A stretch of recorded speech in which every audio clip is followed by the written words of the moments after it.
भगवान अल्लाह, खुदा, ईश आदि नाम एक ही शक्ति के हैं। वो कैसा है, कहां है, कैसे मिलता है, किसने देखा है? ये प्रश्नवाचक चिन्ह पूर्ण रूप से हटाने के लिए अवश्य सुनिए जगत गुरु तत्वदर्शी संत रामपाल जी महाराज के अमृत वचन, सर्व पवित्र धर्मों के पवित्र शास्त्रों के आधार पर। ये भी गलत हुआ कि कोनो 22 कर, कोई 25 किया, कोई 20 किया, कोई 13 किया, ये भी सिद्ध नहीं हुआ। तो यदि आप इसको सच मानते हैं तो या गलत होगा तो उसको प्रचार नहीं करना था। जैसे सदगुरु रामपाल जी महाराज स्वयं पढ़ता है और भक्तजनों को पढ़ाता है, लेकिन प्रकाश मुनि हजूर साहब कहता है कि हमें वेद का पढ़ने का कोई आवश्यकता नहीं है, इसीलिए आप भटक का खा चुके हैं। तो मैं सर्व संत समाज, पूरे जितने भी संत समाज है, हर धर्म का संत समाज से मैं यही सनम्र दोनों हाथ जोड़कर बद विनती करता हूँ कि आप कम से कम सदगुरु रामपाल जी महाराज का साधना चैनल पे जो 7:45 पे आता है, उसको धीरे धीरे लेकर, टाइम लेकर अवश्य सुनो।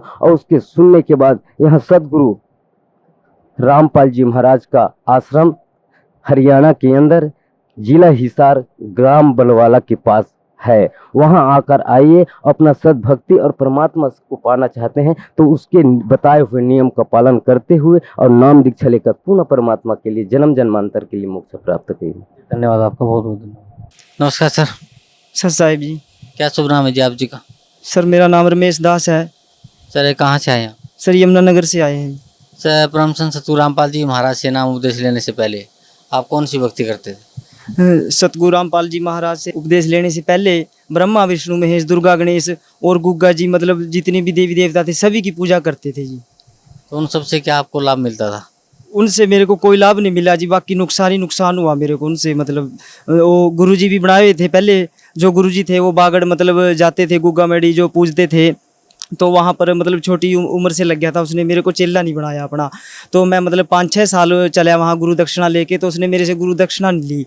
तो मैं काफ़ी मतलब आराधना करी मैंने वहाँ, तन मन धन से सेवा करी, खेतों में भी मतलब वहीं सारा दिन, मतलब सवेरे जाना शाम को अपने घर आना, सारा दिन वहीं व्यतीत हो जाता था। संगत की सेवा करते थे, चाय पानी रोटी पानी सारी मतलब जितनी। सर परम संत सतगुरु रामपाल जी महाराज की शरण में कैसे आए?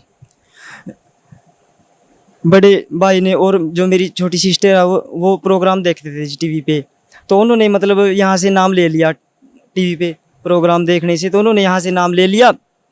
उसके बाद उन्होंने मतलब मेरे को भी काफ़ी कहा आप भी वहाँ से नाम ले लो और वहाँ से छोड़ दो आप, जबकि मेरी आस्था थी वहाँ बनी, मेरी आस्था थी वहाँ जुड़ी, क्योंकि मैं उसको गुरु मानता था। और मतलब ये तो संत ऐसे ही होते हैं, इनको मैं मतलब जैसे सच्चा सौदा हो गया, राधा स्वामी हो गए, इनको ऐसे वैसे मानता था मैं।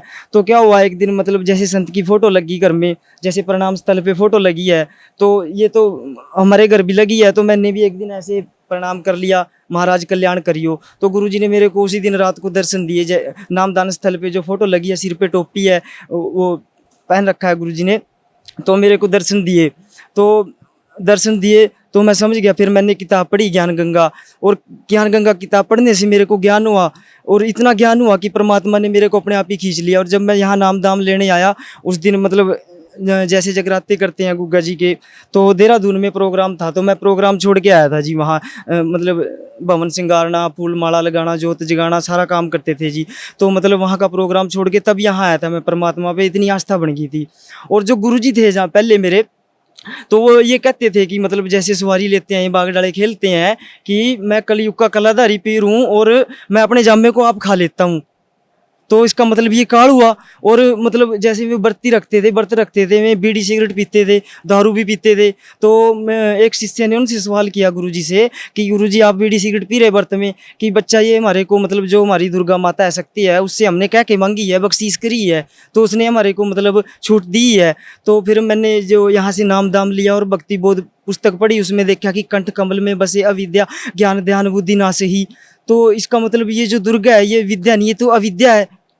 तो उस मतलब जैसे वो मतलब उनका अंत भी बहुत ही माड़ा हुआ। वो अपने शरीर को पाड़े, कांध में सिर मारे, क्यों मैंने तो आंखों से देखा उनको, इतना अंत उनका माड़ा हुआ। तो मतलब जैसे उन्होंने शरीर त्याग दिया, चले गए वो। तो उसके बाद एक शिष्य को मिले, जो मतलब उनके पास गड्डी चलाता था, उनके साथ रहता था, उसके साथ दारू भी पी, ड्रिंक भी करी, तो उसको क्या कहते हैं कि 16 साल 4 महीने पहले एडवांस में मौत को प्राप्त हो गया मैं, 16 साल 4 महीने पहले। तो वहाँ से भी मेरा थोड़ा दिमाग पलट गया कि मतलब जो हमारे गुरुजी वो खेलते कहते हैं कि मैं अकाल मृत्यु नहीं होने देने का। अकाल मृत्यु उसको कहते हैं कि जैसे 100 साल की एज है हमारी और उससे पहले हम मर गए। तो वहाँ से मेरा दिमाग घूम गया कि गुरुजी तो कहते हैं अकाल मृत्यु नहीं होने दूंगा मैं, और गुरुजी 16 साल 4 महीने पहले जा रहे एडवांस में मौत को, तो हमारी क्या गारंटी है जो हम चले हैं उसके, जो हमारे को बचाने आएगा। तो परमात्मा ने यहाँ जोड़ दिया मेरे को, और मैं परमात्मा का धन्यवाद करना चाहूँगा कि परमात्मा ने अपने चरणों में जोड़ा जी मेरे को। सर, परम संत सतगुरु रामपाल जी महाराज से नाम उपदेश लेने के बाद आपको क्या लाभ मिला? लाभ तो देखो जी, मेरे को बहुत लाभ मिले, इतने लाभ मिले कि मेरे को ना शारीरिक पीड़ा इतनी थी, सारे शरीर में पेन रहता था मेरे, और एक बीमारी खत्म नहीं होती थी, दूसरी बीमारी का ट्रीटमेंट शुरू हो गया, दूसरी खत्म नहीं हुई, तीसरी शुरू होगी। तो यहाँ फर्स्ट नाम लेने के बाद ही मेरे को इतना आराम मिला कि आज मतलब मेरे को दवाई भी खाने की जरूरत नहीं है। और हमारी जो मतलब जो कृषि मतलब हमारी किसान खेती है जी हमारी, तो हमारी फसल है इधर जमुना के बेट में हमारी ज़मीन है, बिल्कुल टापू सा है। तो वहाँ क्या करते हैं कि वहाँ प्रसाद बांटते हैं लोग, तो मतलब हम नहीं खाते प्रसाद। लोग क्या कहते हैं कि आप प्रसाद क्यों नहीं खाते, कि हमने संत रामपाल जी महाराज से नाम ले रखा है, तो नाम ले रखा है तो ये तो प्रसाद है, आपको खाना चाहिए। नहीं भैया, हमारा नाम खंड होता है, नहीं खाते हम। तो जी क्या हुआ कि आपकी फसल नहीं बचेगी, वो ऐसे कहते हैं। बेशक ना बचो, नाम रहना चाहिए मालिक ने नाम दे दिया, फसल बचे ना बचे। तो हमने अरदास लगाई मालिक से, जो मेरे पास जो फसल है ना, मेरे जो खेत में जो खेत के साथ अटैच है खेत दूसरे, सबकी खत्म होगी और मेरी फसल बच गई। परमात्मा ने इतना बड़ा चमत्कार कर दिया हमारे लिए, और हमारी फसल आज भी वैसी की वैसी खड़ी है। सर, भगत समाज को क्या संदेश देना चाहते हैं आप? समाज के लिए संदेश है मेरा कि सतलोक आश्रम बरवाड़ा जिला हिसार चंडीगढ़, यहाँ आइए और यहाँ पर आकर अपना कल्याण करवाइए।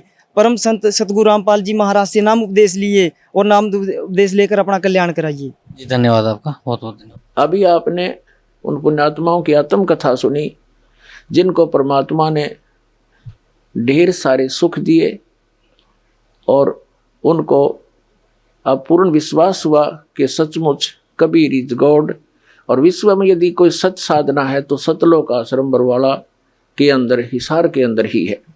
ये आपके समक्ष हुआ, और अब आपको शेष सत्संग सुनाते हैं जो पहले टेलीकास्ट हो चुका है।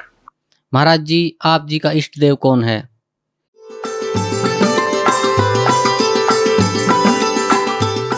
मुझ दास का जो इष्ट है, इष्ट देव है, वो परम अक्षर ब्रह्म है, जिसके पर्यायवाची शब्द परमेश्वर, सत्यपुरुष, अकाल मूर्त, शब्द स्वरूपी राम आदि उसी परम अक्षर ब्रह्म के उपमात्मक नाम हैं। उनका वास्तविक नाम कबीर देव है, कबीर साहब है, अल्लाहु अकबर है। इसी परमेश्वर ने सर्व ब्रह्मांडों की उत्पत्ति की, सभी प्राणियों की। ये सर्व उत्पादक प्रभु है।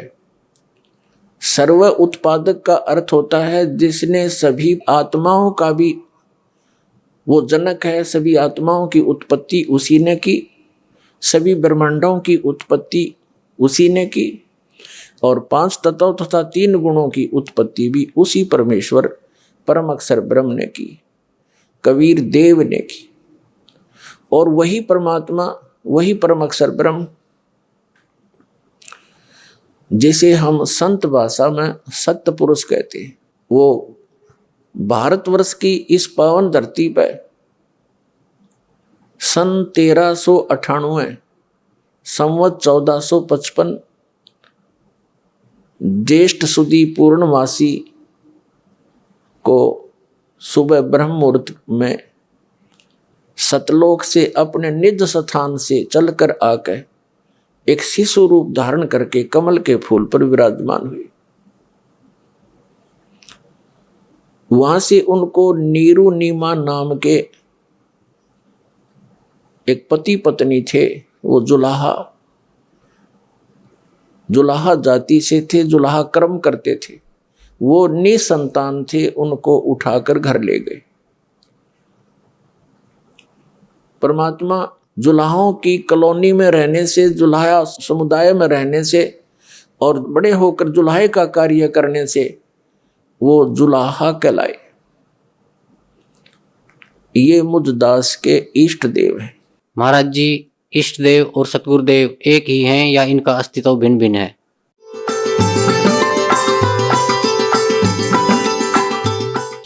इष्ट देव पूज्य परमात्मा होते हैं और गुरुदेव उस परमेश्वर इष्ट का एक प्रतिनिधि होता है जो उस परमात्मा से मिलाने की विधि बताता है। जो संत अपने सतगुरु गुरु को ही इष्ट देव कहते हैं, उनको आध्यात्मिक ज्ञान कुछ भी नहीं है।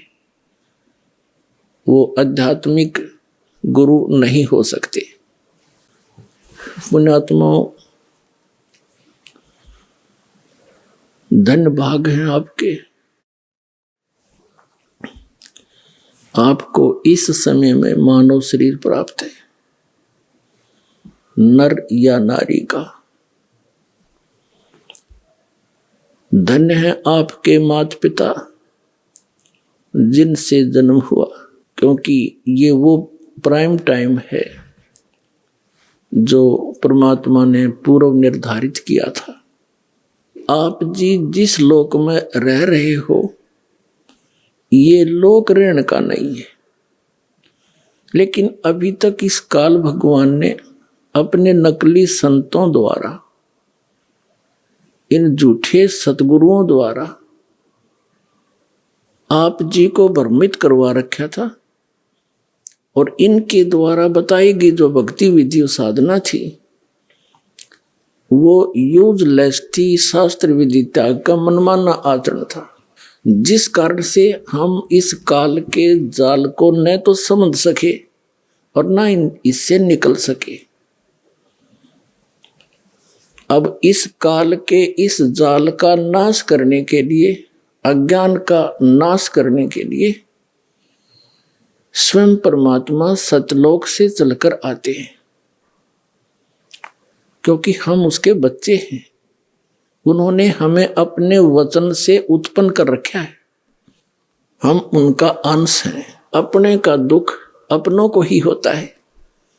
ये लोक है, यहाँ पर किसी का हाथ कट गया, किसी को कैंसर है, कोई किसी का बेटा मर गया, किसी की बेटी मर गई, हाहाकार मची, कोई सुख का सांस नहीं ले रहा, सभी पीड़ित है, रंग से लेकर राजा तक, या कोई सुखी नहीं। लेकिन आप जी को बताया था कि ये औरों से थोड़ा सा हल्का दुख हो, हमने उसी को सुख मान रखा है। कबीर साहब कहते हैं, झूठे सुख को सुख कहे ये मान रहा मनमोद, ये सकल च बिना काल का और कुछ मुख में कुछ गोद। इस काल भगवान के इस जाल को समझाने के लिए स्वयं परमेश्वर को आना पड़ता है, अन्यथा ये किसी भी जीव को रास्ता नहीं देता, सबको मिसगाइड कर देता है। जैसे बड़े बड़े महापुरुष जितने भी ये गुरु पद पर विराजमान पहले हुए हैं या जो वर्तमान में हैं, ये परमात्मा की बहुत प्यारी आत्मा है, कबीर भगवान की। वैसे तो सारी उसकी प्यारी आत्मा है, लेकिन ये बहुत ज्यादा भक्ति युक्त थे। ये पूर्व जन्म के पुण्यकर्मी प्राणी थे और काल उन्हीं को सिलेक्ट करता है जिनके पास अच्छी मोटी गठड़ी और धन की, उन्हीं को ठगता है, लूटता है, फिर इनको प्रभु बना देता है। ये फिर साहेब कहने से प्रसन्न होते हैं। जैसे जितने भी ये कबीर पंथ में संत हैं, महंत हैं, इनको साहेब कह दे तो ये फूल जा, और साहेब ना कहे तो ये मुंह से डाले। साहेब माने भगवान है, ये जीव भगवान बन बैठा, और एक मिनट में मृत्यु हो जा, फिर गदा बने अंडा वो भगवान, वो साहब है। पीछा छुटवाना चाहिए था, वो बकवास घर कर गई अंदर। तो ये अच्छी आत्मा है, इनके पूर्व जन्म के संस्कार अच्छे हैं। ऐसी पुण्यात्माएं जो किसी भी अक्षेत्र में इनकी रुचि हो जाए उसी में ये बहुत अग्रसर हो जाते हैं। यदि यही संत इस राजनीति के अंदर चले जाते तो वहां भी इनकी ये दशा होती, प्रधानमंत्री पता नहीं कितने कहाँ तक पहुंच जाते। और ये एक दूसरे काम लाग गए, भक्तों का, मनुष्य का जीवन नाश करने का ठेका ले लिया इन्होंने। तो ये पुण्यकर्मी प्राणी हैं और इनके पूर्व जन्म के संस्कार बहुत अच्छे हैं, जिस कारण से ये इतने पाप करते हैं सारा दिन और फिर भी ये ठीक दिखे। इनके पूर्व जन्म की बैटरी चार्ज है और जब यह बैटरी डाउन होगी, क्योंकि चार्जर आगे है नहीं, चार्जर का अर्थ है सत भक्ति शास्त्र अनुकूल साधना, वो कंप्लीट कोर्स पूरे संत से प्राप्त करके साधना भक्ति करे तो उसका फिर से बैटरी चार्ज हो जाती है, अर्थात उसके वो पुण्य स्टार्ट हो जाते हैं संग्रह होने। वो इनके पास है नहीं और जिसका दुष्परिणाम इनको फिर अंत में भोगना पड़ता है।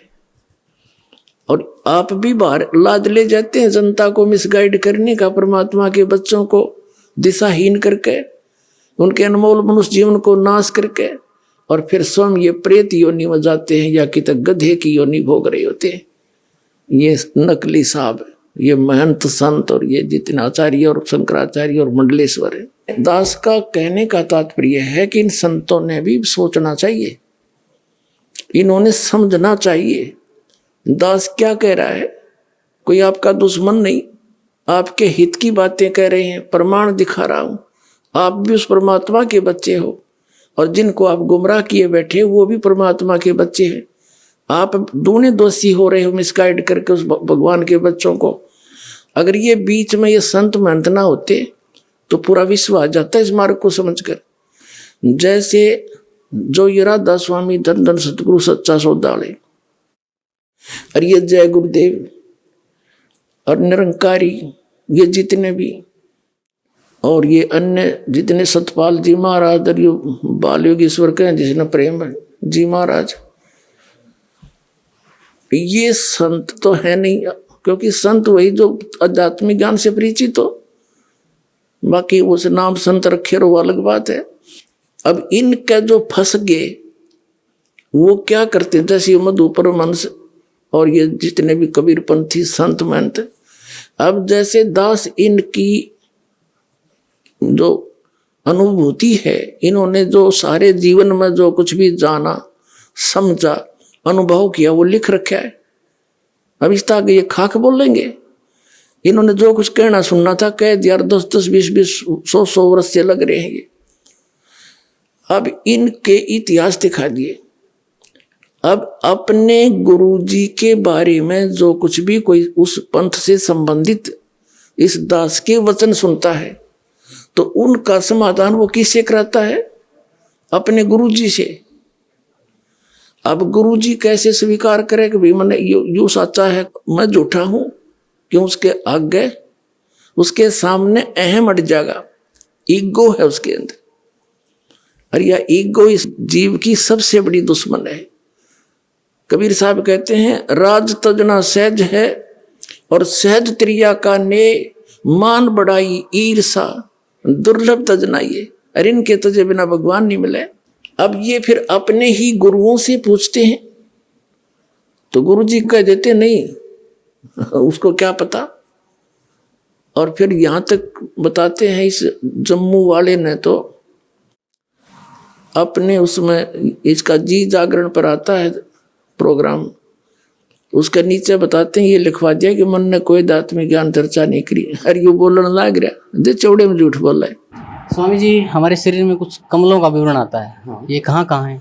सबसे पहले मूलाधार चक्र पर 4 चतुर्दल कमल हैं, जहाँ गणेश जी का वास है, सिद्धिदायक है, वहीं से पूरे कार्य संचालित होते हैं। जो भी शक्तियाँ गुरुदान से ही प्रारंभ होती हैं। शिश्न इंद्री पर खड़दल कमल है जहाँ ब्रह्मा जी का वास है और यहीं से सृष्टि होती है, वो रचयिता है।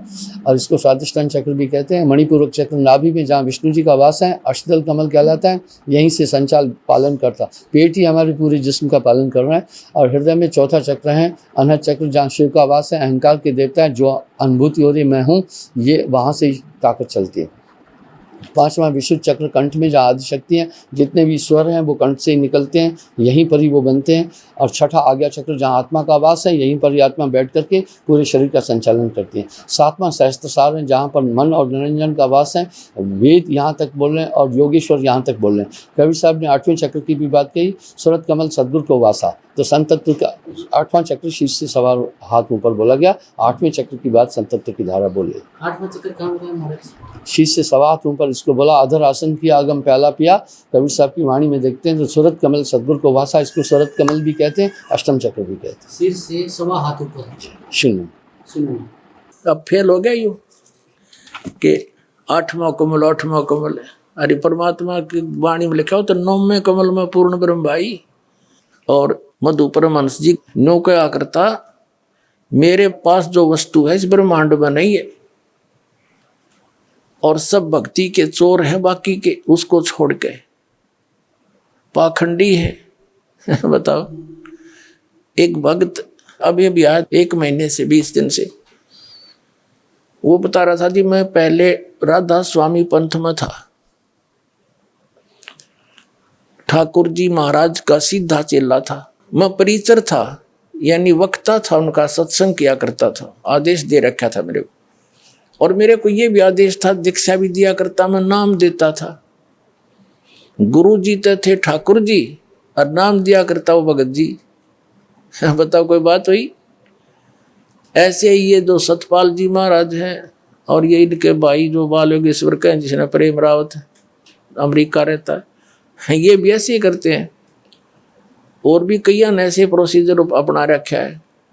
नाम तो देगा एक संत बना रखे न, वो संत जी, और गुरु जी होगा सतपाल जी और ठाकुर जी। वाह रे शेरो, बता फेरे तले होगी राम सिंह तो और पति होगा श्याम सिंह। कोई बात हो इनकी। तो पुण्यात्मा ये सारा ही ऊट पटांग हो रहा था। इस दास पर दया करी दाता ने।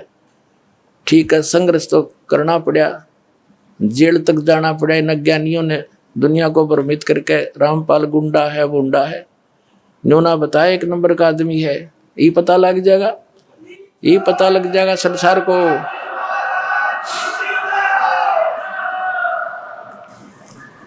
तो इनका वो बता रहा था कि जी मैं वहां से छक लिया,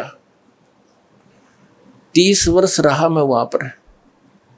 50,000 व्यक्तियों को मैंने वहां दीक्षा दे दी और ठाकुर जी के जोड़ दिए, राधा स्वामी वाली। फिर मेरा वहां से मन हट गया किसी बात पे।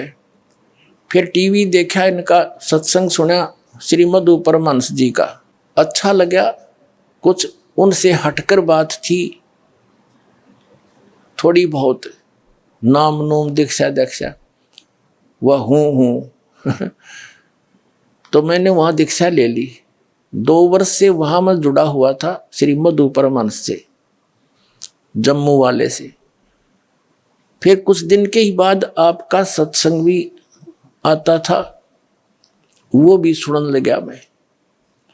अब 2 वर्ष से मैं आपका भी सत्संग सुन रहा था और वो अपने सेकंड गुरु जी का भी सुन रहा था, श्रीमद परमहंस जी का।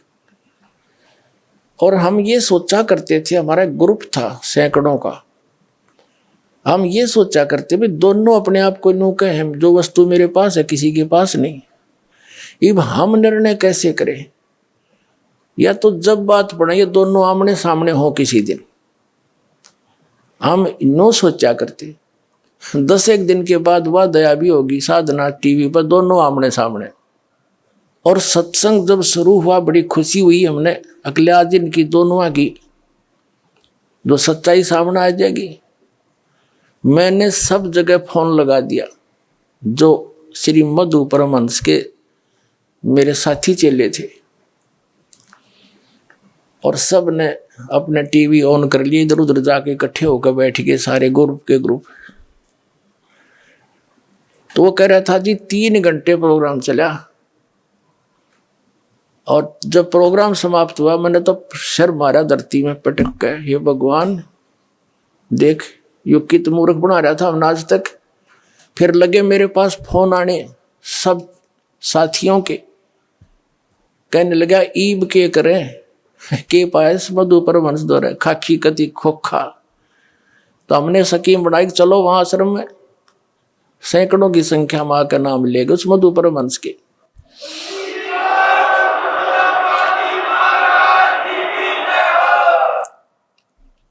अब वो क्या कहता है कि मैंने आध्यात्मिक ज्ञान चर्चा करी है को नहीं, टीवी पे अब सत्संग आता है इसका जी जागरण पे, उस पे एक नीचे हेडिंग लिखने लग रहा है, देख ये कौन है शैतानी ताकत जो इस ब्रह्मांड पर राज करती है? मन। साहिब वाणी में कह रहे मन ही आहे काल कराला, जीव नचाए करे बेहाला, जीव के संग मन काल रहाई, अज्ञानी नर जानत नहीं। इसका मतलब है कि हम सब के अंदर यथार्थ में एक ऐसी ताकत काम कर रही है जिसका पूरा हुक्म आत्मदेव को मान। देख ये संत है, यानी आर को स्वीकार ना करके बकवादों में बढ़ गए। जैसे दो सही पहलवान हो और दोनों कुश्ती करते हैं और एक तो हारे जीतेगा, एक ने दूसरे को हरा दिया, तो दोनों गले से मिलते हैं और हाथ मिलाते हैं और खुश होकर अपनी हार स्वीकार करता कि मैं हार गया, यू जीत गया। भाई सरेआम कहते हैं वो है महान आत्मा, ये महान आत्मा है। सरेआम झूठ बोला ने कहा आत्मी ज्ञान तो हमने करिए को नहीं, अरे सामने बोलने लग रहा। अब आप थोड़ा सृष्टि की रचना पर प्रकाश डालें और हमें बताएं इसके बारे में।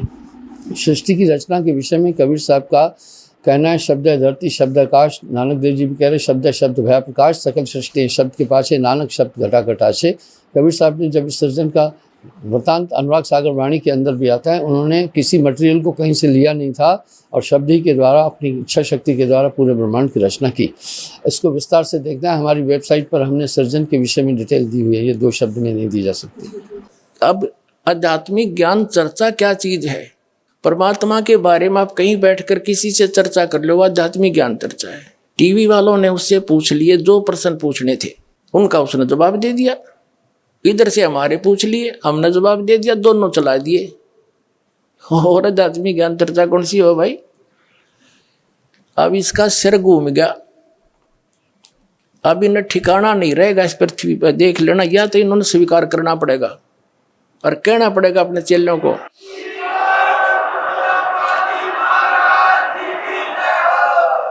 अब आपके रूबरू किया जाएगा। जो भक्तजन उपस्थित हुए हैं यहाँ पर, वो अपना कुछ आत्म कथा बताना चाहते हैं। परमेश्वर कबीर जी की शरण में आकर इस दास से ये सत साधना प्राप्त करके परमेश्वर कबीर जी से इनको क्या क्या उपलब्धियां हुई जो एक भगवान किया करता है। अब सुनिएगा इनके मुख कमल से। क्या शुभ नाम है सर आपका? मेरा नाम बलवान दास है। सर कहाँ से आए आप? मैं गांव रिब्बा तहसील मोरंग जिला किन्नौर हिमाचल प्रदेश से हूँ जी। सर क्या काम करते हैं आप? मैं खेतीबाड़ी का काम करता हूँ जी। सर परम संत सतगुरु रामपाल जी महाराज की शरण में आने से पहले आप कौन सी भक्ति करते थे? महाराज जी की शरण में आने से पहले मैं एक ट्राइबल एरिया से मतलब संबंधित हूँ जी। तो हमारे वहाँ गांव में ऐसे छोटे बहुत सारे देवी देवताओं को मानते हैं हम लोग। उसके अलावा फिर कोई बुद्धिज़्म का भी वहाँ का भी प्रभाव है जी, तो उसको भी मानते हैं। उसके अलावा मैं ईसा मसीह को भी मानता था, गीता भी पढ़ता था जी।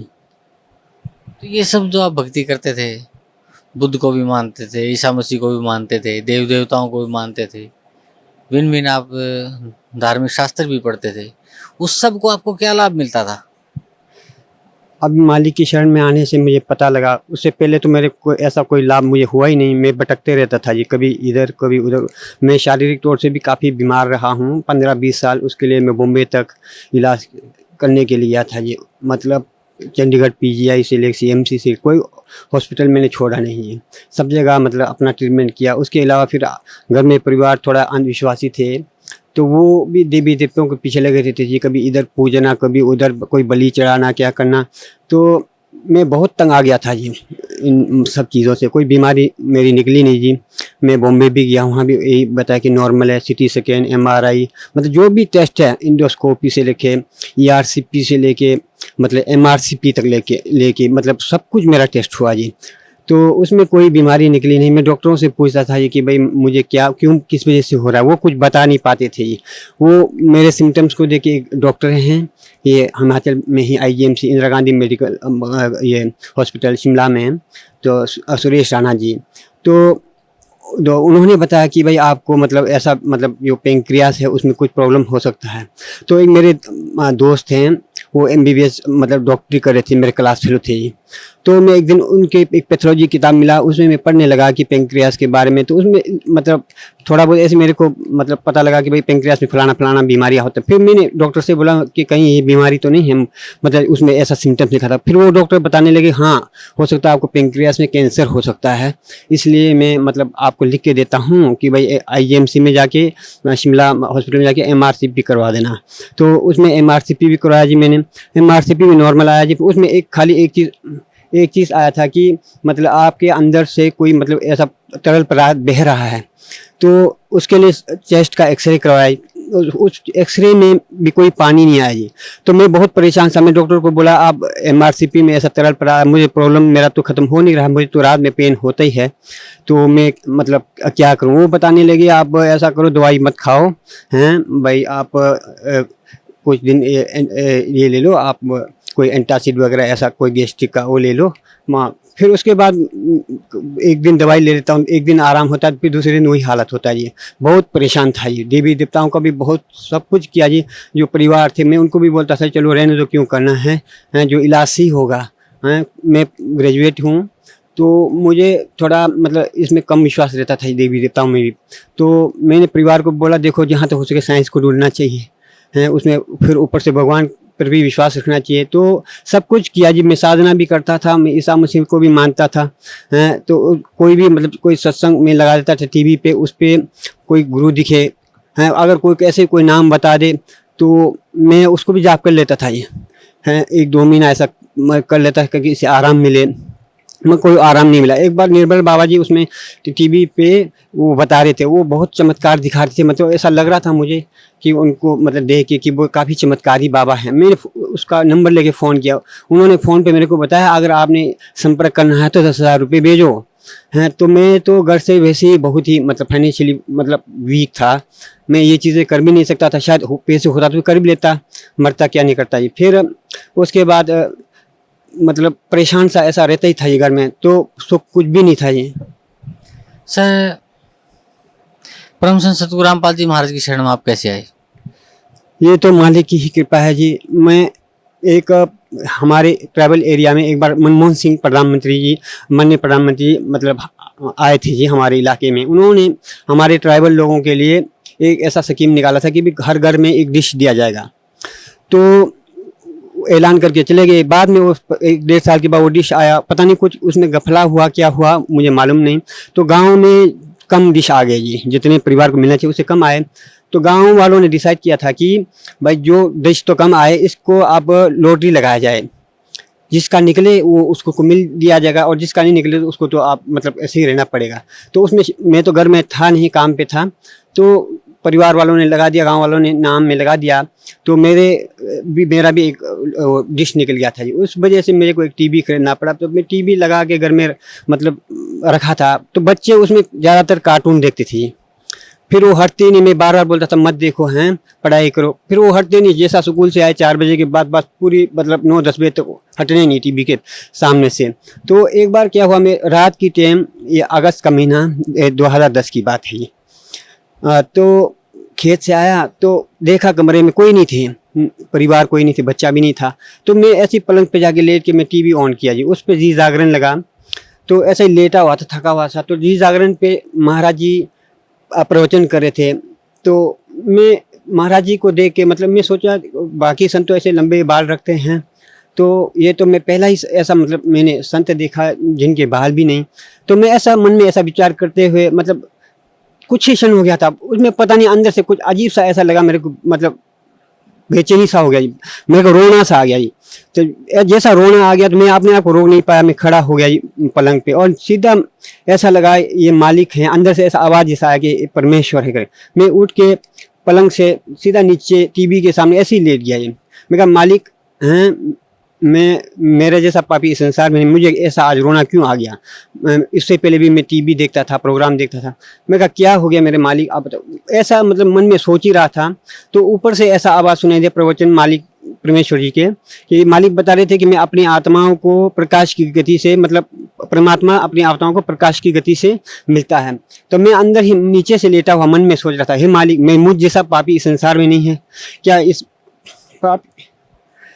पापी आत्मा का भी उद्धार हो सकता है? तो मेरे मन में कुछ नहीं है, मैंने मालिक से यही प्रार्थना किया, हे मालिक, अगर आप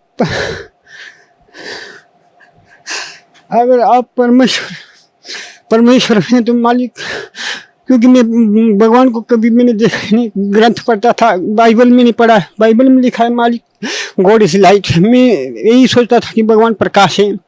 मैं मन में यही विचार के, हे मालिक, आप प्रकाश ही हैं, आप मुझे उस प्रकाश रूप में मेरे को दिखो। मैं यहाँ ऐसी बरामदा था, उससे बाहर अंधेरा था, बाहर को देखा, ऐसे प्रकाश मेरे को दिखा दो मालिक, मैं समझूंगा कि आप परमेश्वर हैं। मैंने बाहर निकल के जब देखा तो ऐसा सामने को देखा तो उधर ऐसा आकाश से एक प्रकाश का पुंज जैसा टूट गया। मैं अंदर आके मेरा दिल एकदम शांत हो गया। मैंने प्रोग्राम देखना चाहा, उतने प्रोग्राम ही खत्म हो गया। फिर मैंने सोचा ये प्रोग्राम कब शुरू होगा। मैंने अपने मन में ऐसा विचार किया शायद ये 8 बजे से शुरू होगा। तो ऐसा करके मैं दूसरी रात को 8 बजे से पहले ही आया। मैं कहा शायद कहीं पहले भी हुआ हो, तो 8 बजे से पहले आके मैं उसी पलंग पे जाके बैठ गया। मैं बच्चे को बोला, मैंने आज आप मेरे को डिस्टर्ब नहीं करना, तो मैं थोड़ा प्रोग्राम देखना कर गया। तो बच्चा तो मान गया था। तो फिर ठीक 8 बजे मालिक का सत्संग शुरू हुआ। मैं देखने लगा, देखते देखते फिर ऐसे ही तड़प हो गया। मालिक के भी मन बोले, नहीं ये तो कोई ऐसा आकाश है, इसमें तारे टूटते रहते हैं, तेरे को ऐसा भ्रम हो रहा है ये संयोग बस टूटा हुआ करके। तब फिर ऐसी तड़प हुई एक बार फिर कि भाई मालिक, भाई मन माने नहीं बिल्कुल। फिर अंदर से आत्मा रोने लगे। फिर मैं नीचे लेट गया जी। लेट के फिर मालिक से प्रार्थना की, मालिक एक बार आप वही प्रकाश दिखा दो मालिक, मैं मानूंगा आप परमेश्वर ही हैं। तो फिर ऐसे ही अंधेरा था, तो मैं बाहर की तरफ ऐसे प्रकाश का पुंज आया। फिर मैं एकदम खुश हो गया। खुश होके मैं फट परे कमरे में गया। वहाँ मेरी धर्मपत्नी थी, तो उनसे मैंने कहा, देखो आज मेरे को भगवान मिल गए। तो बोला क्या हो गया? मैंने कहा ऐसा प्रवचन आ रहा था, तो मालिक का तो ऐसा सा मेरे साथ पूरा घटना घटी है। तो वो बोलने लगे, इतना बड़ा आकाश है, तारे गिरते रहते हैं, आप भी बस ऐसे ही कभी क्या पूछते, कभी क्या करते रहते हैं, आपका कोई ठिकाना थोड़ी ना है। ऐसा बोल के मेरे को ऐसा, मैं तो चुप हो गया। मैंने बोला आपकी मैं कुछ नहीं बोलूँगा आपको, तो मुझे तो ऐसा परमेश्वरी मेरे अंदर से आत्मा रोने लगा, ऐसा बोल के मैं चुप रहा जी। उसके बाद 6-7 दिन में लगातार दिखते रहा। 6-7 दिन के बाद फिर इतनी तड़प हुई उस रात कि उस दिन मेरे को बोले, नहीं ये मतलब कोई मतलब ऐसा घटना घटा होगा मेरे साथ संयोगवश 2 बार हैं, मगर ये परमात्मा मन बोला नहीं, मतलब आत्मा बोले है। तब फिर उस दिन फिर लेट के मैंने मालिक से अंदर से ये प्रार्थना लगी, हे मालिक आज एक बार वही दिखा दो, उसके बाद मैं ज़िंदगी भर एक चीज़ में पूछूंगा ही नहीं, मैं मन में ये बात ले आऊँगा ही नहीं हैं कि मैं इतना पापी हूँ कि मेरे पाप कर्म की वजह से ये नहीं हो पा रहा है। तो लेट के मैं ऐसे ही देखा, वो सेम स्पॉट एक ही जगह है, उस मेरे घर से दिखता है जगह, वहीं पे वो लाइट दिखा। उसके बाद मैंने सीधा अंदर मतलब मालिक का प्रवचन सुनते नीचे से नंबर नोट किया और फ़ोन किया जी उसी पर रात को। यहाँ फिर दरबार साहिब से फ़ोन आया कि आप आओ नाम ले लो। तो कोई भगत जी थे, तो मैंने बोला मेरा तो ऐसा होने वाला नहीं, घर की स्थिति भी ख़राब है। मैं कहा कोई ऐसा पुस्तक हो मालिक का तो आपने भेज देना। तो उन्होंने भेज दिया थी भक्ति सौदागर को संदेश करके 2 किताबें, पार्ट 1 और 2 मैंने पढ़ने के बाद तो मेरे को पूर्ण विश्वास हो गया कि वैसे तो पहले ही मालिक ने मेरे को दिखा दिया कि मैं परमेश्वर हूँ, तो पूरा विश्वास हो गया। उसके बाद मैं 1 साल मालिक की शरण में नहीं आ पाया। पहले मैं बीड़ी सिगरेट शराब भी नहीं पीता था। तो उसके बाद जैसे मालिक का किताब लेने के बाद उसके बाद फिर मेरे को कुछ ऐसा मतलब मन करने लगा, कोई अंडा दिखे वो भी खाने का मन करे तो मगर आत्मा नहीं माने कि ऐसा नहीं है। तो इतना मतलब हालत खराब हो गया था कि मैं मीट भी खाने लग गया था, ये शराब भी पीने लग गया था ये। तो मैं मन में इतना तड़पता था, हे मालिक मेरे पास फाइनेंशियली कम में पैसे नहीं था। तो उसी बीच क्या हुआ, 2011 की बात है, मेरे घर में मतलब सेब के पौधे लगे हैं, खेत थोड़ा दूर सा है, तो उसमें कोई 120 सेब के पौधे काट दिए ये मेरे रात में जाके नीचे से जड़ों को। तो मैं गया, मेरे को मालिक का ज्ञान तो था, मेरे को दुख तो नहीं लगा क्योंकि मालिक का ज्ञान हो गया था। तो मैं सोचा चलो उसने अपना कर्म बिगाड़ दिया तो क्या करे, परिवार बोलने लगा उसको क्यों छोड़े हैं, जाओ आप देवताओं के पास, वहाँ ये सब पूछो कौन किसने किया क्या किया। मैंने बोला ये देवी देवते कुछ नहीं होते हैं, हमको अब ज्ञान हो गया है, ये कुछ नहीं कर सकते, इनके पास क्या पावर है। तो एक मेरी बहन थी हिमाचल में ही, उनको ले जाने वाले पुलिस में हैं। तो उस बहन ने मेरे को फ़ोन किया कि आओ यहाँ कोई एक देवी का मतलब कोई भगत है, वो नाम बता देता है, ऐसा मतलब जो मतलब गलत किया उसका नाम बताता है। मैं बोला कुछ नहीं होता है, कुछ नहीं होगा, ऐसा कुछ नहीं, आप आओ मेरी बात मानो। क्यों, परिवार बोले जाओ आप हैं, तो पैसे पुसे बना के बोला चल आप जाओ पता करो, अगर वो उसको छोड़ दिया तो अब फिर वो दोबारा भी करेगा करके। तो जब जैसा मेरे को पैसे पुसे मैंने बना के घर से निकला, तो मैं मन में ये सोचा, हे मालिक मेरे को घर वापस नहीं लेना जब तक आपकी अपने शरण में नहीं ले जाएंगे। तो मैं ऐसा विचार करके घर से निकला जी। तो परिवार को नहीं बोला मैं ऐसा मालिक की शरण में जाऊँ। फिर मैं वहाँ चला गया, वहाँ जाके एक दिन तो लाइन में खड़ा कर दिया जी पूरा, फिर नंबर लगा, फिर मन तो कर ही नहीं था। फिर शाम की टाइम फिर बोला महीने के बाद आ जाना। फिर मैं क्वार्टर में आके मैंने बोला महीने के बाद मैं तो आऊँगा नहीं, मैं तो कल सवेरे जा रहा हूँ। बहन बोलने लगी कहाँ जा रहे हो हैं, जीजाजी भी बोले कहाँ जा, मैं कहा अब मैं तो गुरु धारण करना है मैंने। हाँ, पहले बच्चे छोटे आप ऐसा करेंगे क्या, क्यों करेंगे ऐसा। मैंने कहा नहीं अब मेरे को ज्ञान हो गया है, चलो अब मैं घर से बाहर भी आया हूँ, मैं गुरु की शरण में जाऊँगा, ऐसा बोल के। तो वो मेरे जीजाजी बोलने लगे, उनके मकान मालिक भी थे, तो वो बैठ के शराब पी रहे, वो बातें आपस में कर रहे हैं। बोला आप ऐसा मत करो, बहुत तरुण सागर जी बहुत बड़े इस संसार के संत हैं, उनसे बड़ा कोई संत नहीं है हैं। तो मैंने बोला वो आपका विचार है, हमने इस पे कोई चर्चा नहीं करना है। इतनी बात हुआ, मैं तो सो गया। सवेरे निकल के मैं वहाँ से चल पड़ा। तो 5 बजे मैं चंडीगढ़ पहुँचा। चंडीगढ़ पहुँच के एक बस लगी थी बरवाला, चंडीगढ़ बरवाला की, मैं उस पर बैठ गया। तो बैठते ही उतने में कंडक्टर आया, बोला कहाँ जाना है, मैंने कहा बरवाला। उन्होंने पूछा कौन सा बरवाला, फिर मेरे को पता भी नहीं था। मैंने बोला कितने बरवाले हैं यहाँ, उन्होंने बताया भाई यहाँ तो 2 हैं बरवाला, फिर आपको कौन सा बरवाला जाना। मैंने बोला हिसार, तो मेरे को याद था, मैं कहा हिसार बरवाला जाना, ये बस नहीं जाएगी। फिर मैंने बोला कहाँ से, उन्होंने बताया पुराना बस स्टैंड से जाएगी बस। तो फिर उतने में रात ही हो गया, मेरे पास कोई पहचान पत्र भी नहीं था। तो मैं चंडीगढ़ में पूरी रात एक रिक्शा को लेके घूमता रहा। होटल में कोई मेरे को रहने दे ही नहीं, वहाँ कोई बोले 1500 रुपये निकाल, तेरे को रिस्क पे रखा जाएगा। मेरे पास इतने पैसे नहीं थे। तो फिर रात के 10 बजे फिर एक मेरी बहन है पिंजौर में, तो उसको घर में मैंने फ़ोन किया था पत्नी को, मैं कहा मैं तो ऐसा सब फंस गया, तो आप वहाँ फ़ोन कर दो हैं, फिर संपर्क हो जाएगा। फिर वहाँ से फ़ोन करके मैं रात को 11 बजे वहाँ पहुँचे। फिर दूसरे दिन सुबह टाइम से निकल के 4 बजे हम मालिक के दरबार में आके नाम लिया, तो मालिक के दर्शन किए 4 बजे। तो सर परम संत सतगुरु रामपाल जी महाराज से नाम उपदेश लेने के बाद आपको क्या लाभ मिला? लाभ तो मुझे बहुत सारे हुए। तो एक खास जो मुख्य लाभ है, वैसे मालिक के सारे लाभ मैं उनको गिन नहीं सकता हूँ। तो ये अभी जैसा मैंने प्रथम नाम लिया, उसके बाद मुझे दूसरा नाम मिला। उसके बाद मैं घर जाके मालिक के मतलब तस्वीर के साथ, परमेश्वर की तस्वीर के साथ, मैं ऐसे में ज़्यादातर वहीं सोता था। तो एक दिन क्या हुआ, मैं संध्या आरती करके ऐसे ही लेट गया, तो ऐसा बाएं करवट लेटा हुआ था। तो उस बीच क्या हुआ कि मेरे इस हाथ को इस पे रखा था, ऐसा पकड़ लिया मुझे पता था, मैंने थोड़ा ऐसा आंखें बंद किया था, ऐसा पकड़ के फिर वो पीछे से ऐसा आया और इधर से मेरे को यहाँ से पकड़ लिया उसने दांत से, ऐसा मतलब आँख खुलने में नहीं मारा था। तो मैंने उसमें मतलब सतनाम का सुमिरन किया था जी। सतनाम का सुमिरन करते मुझे उसका चेहरा मतलब ऐसा दिखा जैसा कोई गुरिल्ला होता है, तो उसकी तरह मतलब उसका शक्ल था, उतने में छोड़ दिया जी। उसके अलावा अभी 14 जून 2013 की बात है, मैं अपने खेत में अकेले ही था जी। तो शाम की रात की बनाई हुई सब्जी बची हुई थी, सवेरे में 4 चपाती बनाए।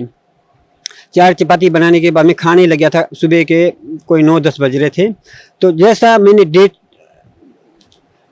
डेढ़ चपाती, एक चपाती खत्म कर दूसरी चपाती जब आधा खाना शुरू किया तो खाते खाते चपाती आधा तो लगा दी, आधा चपाती हाथ में थी, तो वो नीचे जाते ये गला बंद हो गया जी मेरा। गला बंद हो तो ही मतलब थूक भी निकल नहीं पा रहा था। मैं सोचा अब मेरा अंत आ गया है, तो मैं उस रोटी को नीचे रखने के लिए जैसा नीचे थाली रखा था उसमें रखने के लिए जैसा नीचे रखने की कोशिश की, तो उसमें मैंने परमेश्वर के नाम पे पूजा रखा था। ये मैं मन में ये सोचा, मालिक हे मालिक, आज मेरा प्राण निकल जाएंगे मगर आप इस जीव को अपना प्रसाद से अलग नहीं करना। मैं उस प्रसाद को उठा के ऐसा रखे, सामने ऐसा रखे, सिर्फ सुमरन में मेरे को इतना मतलब ध्यान में नहीं आ रहा था। ये सिर्फ बस ये सोचा मालिक अंत मेरा होना ही है, मैं थूक भी निकल नहीं पा रहा, कुछ नहीं कर पा रहा। मैं कहा मालिक ये प्रसाद सिर्फ खाली अंदर जाए, बस प्राण जाए तो बस, ऐसा सोच के ऐसा रहा। ऐसा मुंह में पूरा थूक भर गया था, ऐसा मतलब आंसू निकल रहे थे। उतने में वो थूक अंदर चला गया और फटाफट मैंने उस जो प्रसाद था मालिक का उसको मैंने एकदम से लगा के, ज़्यादा चबाया नहीं। मैंने कहा चलो कहीं फंस जाए, ऐसा लगाया तो वो एकदम से चला गया नीचे गया। तो मेरे को लगा कुछ क्या हो गया, कोई दर्द नहीं कुछ नहीं। उसके बाद जो आधी रोटी और मतलब डेढ़ रोटी जो बची उसको भी खाया मैंने, कोई दर्द नहीं हुआ जी। तो ये मालिक का ही मतलब चमत्कार है, नहीं तो मैं अंत हो गया था। आज मालिक की कृपा से ही मैं उनके सामने ये अपना इंटरव्यू दे पा रहा हूँ। जो बीमारी है, बीमारी में मेरे को बहुत आराम है जी। उसमें मतलब अब मैं पूरा मतलब जैसा आम आदमी है उसकी तरह ही मैं घर में भी काम कर पाता हूँ हैं। पहले तो कुछ भी नहीं कर पाता था जी मैं, अब मुझे मालिक की कृपा से सब आराम है जी। सर, भक्त समाज को क्या संदेश देना चाहते हैं आप? मेरी भक्त समाज से प्रार्थना है, आज सभी लोग पढ़े लिखे हैं। पढ़ा लिखा होने का तभी फायदा है जब आप को ये पता लगे कि आप क्या चीज़ ले रहे हैं। मैं सच बताता हूँ, हम जब तक मालिक के शरण में नहीं आते हैं बिल्कुल अंधे के समान हैं। हमारा ना कोई बुद्धि है, कुछ भी नहीं है। हम एक साधारण जीव से बिल्कुल नादान जीव की तरह हैं। चाहे आप कितने पढ़े लिखे हो, PhD हो, MPhil हो, कुछ भी हो, आपको ये मालूम नहीं कि आप क्या खा रहे हैं। आप मालिक की शरण में आने से पता लगता है कि हम क्या खा रहे थे। आज इस दास को, इस कुत्ते को मालिक ने वो आंखें दी। आज इस आंखों से मैं देखता हूँ कि संसार क्या चीज़ ले रहा है और मालिक ने हमको क्या चीज़ दिया है। मैं भक्त समाज से प्रार्थना करता हूँ कि वो अपने मान बढ़े, अपने शिक्षा को छोड़ दे। शिक्षा का कोई औचित्य नहीं है जब तक आप उसका मालिक के शरण में आके मालिक से आंख लेके उसको नहीं देख पाएंगे, तब तक आप विष ही खा रहे हैं। आप उस शिक्षा का पूर्ण फायदा नहीं ले सकते हैं। फायदा तभी होगा आप सतलोक आश्रम बरवाला में आके, जो पूर्ण अवतार परमेश्वर पूर्ण ब्रह्म के रूप में सतगुरु रामपाल जी महाराज जी आए हैं, उनसे अपना नाम लेके उनका ज्ञान सुन के अपने उस शिक्षा को सफल करें और देखें कि तभी पता चलेगा कि आप क्या ले रहे थे हैं। तब तक जीव को कोई पता नहीं चलता है। मैं कुत्ता हूँ, इस कुत्ते को आप ऐसा सोचना कि ये क्यों भौंक रहा है। एक कुत्ता जानकर मेरी बात को आपने ध्यान में रखना कि भाई आप यहाँ आके नाम लें, आपको अपने आप पता चलेगा कि आप क्या ले रहे थे। जी धन्यवाद आपका, बहुत बहुत धन्यवाद। अभी आपने उन पुण्यात्माओं की आत्म कथा सुनी जिनको परमात्मा ने ढेर सारे सुख दिए और उनको अब पूर्ण विश्वास हुआ कि सचमुच कबीर इज गॉड। और विश्व में यदि कोई सच साधना है तो सतलोक आश्रम बरवाला के अंदर, हिसार के अंदर ही है। ये आपके समक्ष हुआ। और अब आपको शेष सत्संग सुनाते हैं जो पहले टेलीकास्ट हो चुका है। एक व्यक्ति कह रहा था, नाम ले लिया उसने यहाँ करके, श्री मधु परमहंस जी का चेला था। वो बोला जी मैंने उनसे फोन पर बात करी उसी दौरान कि महाराज जी से बात कराओ। पहले बात करते थे, फिर बात करनी बंद कर दी। चेला ने उठाया फोन तो वो कहने लगे कि अभी यू के पाया 4-5 साल मेरे खो दिए तुमने। अरे ये मधु परमहंस झूठ बोला इंद्री, कोई तो प्रमाण दिखा दो ताकि हमारा दिल डट रहे, हमें कोई शांति दो। ये श्री मधु परमहंस जी 8 कमल बतावे और संत रामपाल ने ये 9वां कमल कबीर सागर में दिखाई दिया। स्वामी जी 8वां कमल कहाँ है? शीश से सवा हाथ ऊपर इसको बोला, अधर आसन किया, आगम प्याला पिया। कबीर साहब की वाणी में देखते हैं तो सूरत कमल सदगुरु को वासा, इसको सूरत कमल भी कहते हैं, अष्टम चक्र भी कहते सिर से सवा हाथ ऊपर। हैं। शून्य में अरे यो 8वां कमल बताओ, शर्त ऊपर सवा हाथ है, किसे गए हाथ मार के देख लो है कितने, चौड़े में झूठ बोलने लग रहा। वो कहाँ 8वां कमल, इसने सपने में भी ना बता है। तेरा गजब फेल होए का प्रमाण है इनका, ये फेल हो गए जब न्यू नाटकी हमने कोई बात तय नहीं करी। अरे ये वीडियो बोलने लग रही, और उधर से ये कहते हैं हमारा पहला नियम है सच बोलो, सच आप पे ना बोलता है। अब जैसे राधा स्वामी वालों की दास नवा सारी इतिहास दिखा दी, और परमात्मा जिन महापुरुषों ने भगवान पाया उससे मेल करा दिया, वो फेल कर दिए।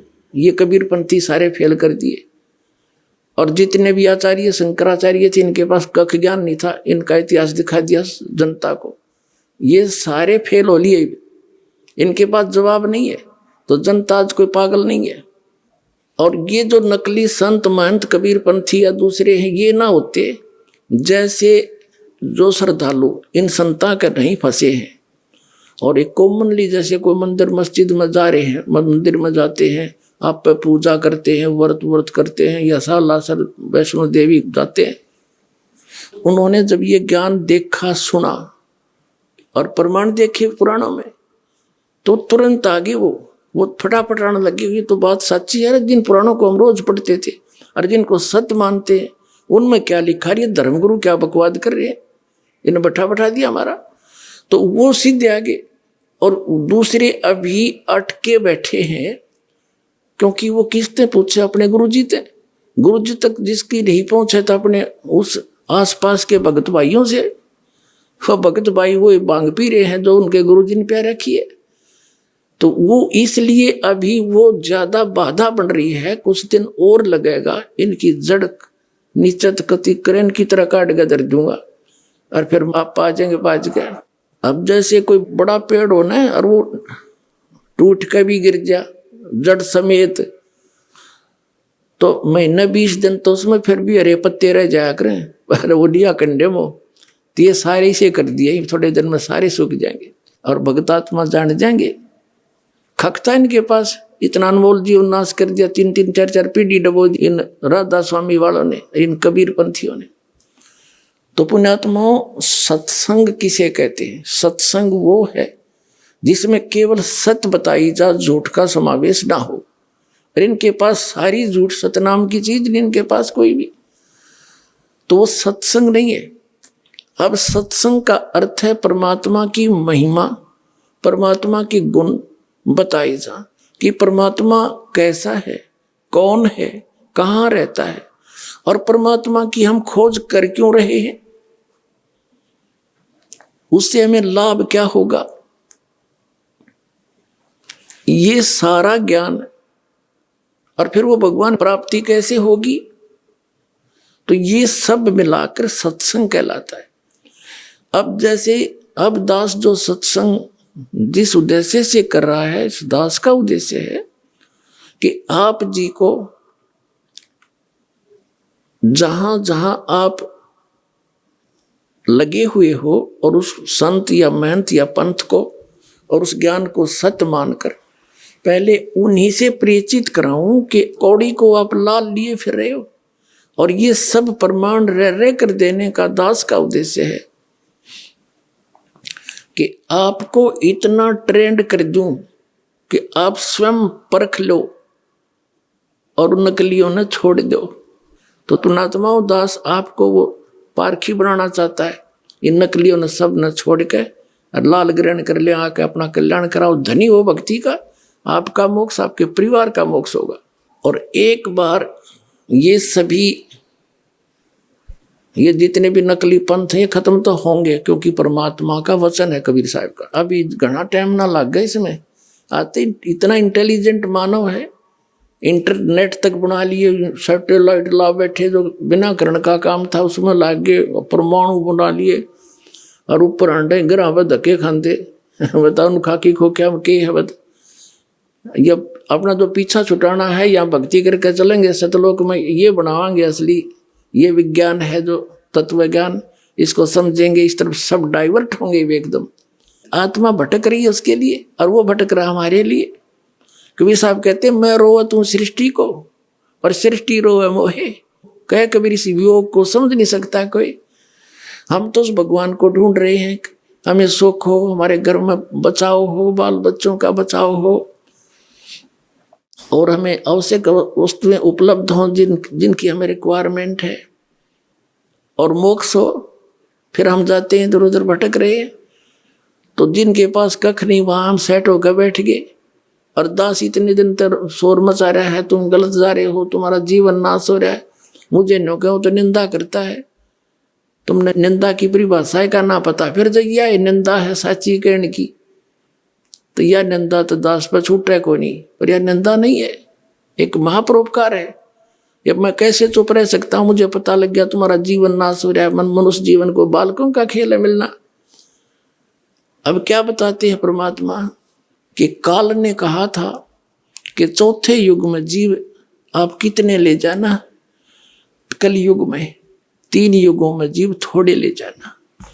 तब धर्मदास जी से बात हुई थी। धर्मदास जी ने कहा था भगवान मेरे तो काल का दूत पैदा हो गया नारायण दास, ये आपने क्लियर कर दिया, तो मेरा तो काल का वंश चल पड़ा। हे परमात्मा अब मैं तो मर गया, कति कलेजा पकड़ के बैठ जाता, क्यों वैस था नरमात्मा का था, अब क्या होगा मेरा। तो भगवान ने कहा था कबीर जी ने चिंता ना करे, तेरा 42 पीढ़ी तक वंश चलेगा। ने बोला जी इस काल का वंश चलेगा, ये तो ना चल रहा था अच्छा भगवान ने, इस नारायण दास का तो ना चला तो अच्छा, बताइए तो काल का दूत है ये। तो परमात्मा ने कहा ये नहीं, तेरे को एक और अच्छी आत्मा में अपने कोटे तो दूंगा। अब 86 साल की उम्र लिख रखी है उनके इतिहास में। चूड़ामणि जी का जन्म हुआ, धर्मदास जी की 86 वर्ष की उम्र हो रही थी। ये देखिएगा एक पुस्तक है आशीर्वाद शताब्दी ग्रंथ,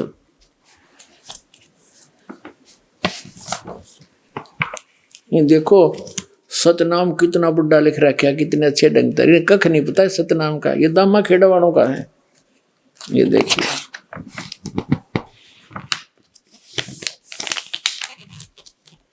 ये देखिएगा, ये है ग्रंथ परिचय आशीर्वाद ग्रंथ। ग्रंथ का नाम आशीर्वाद शताब्दी ग्रंथ। संरक्षक है पंत श्री हजूर प्रकाश मुनि नाम साहिब, जो वर्तमान में आचार्य कबीर पंथ दामा खेड़ा जिला रायपुर छत्तीसगढ़। प्रकाशक हैं श्री सतगुरु कबीर धर्मदास साहेब वंशावली, प्रतिनिधि सभा कबीर धर्मनगर दामा खेड़ा रायपुर छत्तीसगढ़। सौजन्य से अपने गुरुदेव पूजनीय महंत श्री पुरुषोत्तम दास जी साहेब, दादा श्री किशन लाल जी, दादी श्रीमती रूपा देवी आदि आदि। अच्छा फिर है लेखक, लेख किसका है, पंत श्री गिरंद मुनि नाम साहेब, डॉक्टर पार्शनाथ श्री महेंद्र सिंह वर्मा। प्रवचन है पंत श्री प्रकाश मुनि साहेब। ये सारा कुछ इनका लिख रखा है। मुद्रक है विजय लक्ष्मी ऑफसेट नागपुर दूरभाष, इतने इतने। और ये है वर्तमान में दामा खेड़ा के अंदर प्रकाश मुनि नाम के कबीर धर्मनगर दामा खेड़ा शताब्दी वर्ष पर शुभकामनाएं।